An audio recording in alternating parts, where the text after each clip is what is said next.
यानंतर बुलेटिनमध्ये एक ब्रेकिंग बातमी। मंत्री धनंजय मुंडे हे मुख्यमंत्री देवेंद्र फडणवीसांच्या भेटीसाठी गेलेले आहेत। धनंजय मुंडे सह्याद्री अतिथीगृहावर भेटीसाठी पोहोचलेले आहेत।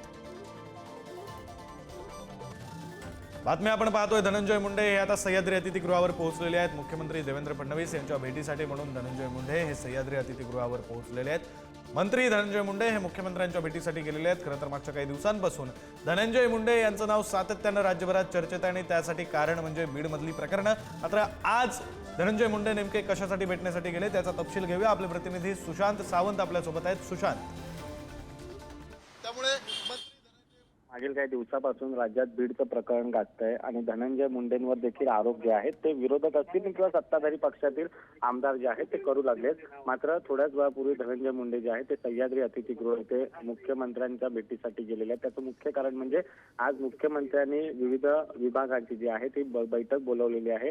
100 दिवसाचा आराखडा जो आहे तो प्रत्येक विभागाचा देवेंद्र फडणवीस यांच्याकडून केला जाणार आहे आणि याचमुळे अन्न आणि नागरी पुरवठा मंत्री असलेले धनंजय मुंडे यांच्या देखील विभागाचा समावेश आजच्या बैठकीत आहे आणि त्याचसाठी धनंजय मुंडे देवेंद्र फडणवीस यांच्या भेटीला गेलेले आहेत। यामध्ये खरं तर ही बैठक झाल्यानंतर बीड प्रकरणावर या दोन्ही नेत्यांमध्ये चर्चा होणार का हे देखील पाहणं तितकंच महत्त्वाचं ठरणार आहे। कारण आपण पाहिलं असेल तर बीडमध्ये कायदा आणि सुव्यवस्थेचा प्रश्न जो आहे तो निर्माण झाला आहे। सरपंचाची हत्या झाल्यानंतर बीडमध्ये अनेक विरोधक पक्षातील नेते जे आहेत ते आक्रमक दिसले आणि त्या ठिकाणी पाहणी देखील करताना आपल्याला पाहायला मिळाले आणि विशेषतः धनंजय मुंडे यांच्यावर आरोप जो आहे तो विरोधकांकडून केला जातोय। कारण वाल्मिक कराडचा आका कोण असा सवाल जो आहे तो सुरेश धस विचारतायत, त्यासोबत इतर विरोधी पक्षातील नेते विचारू लागले।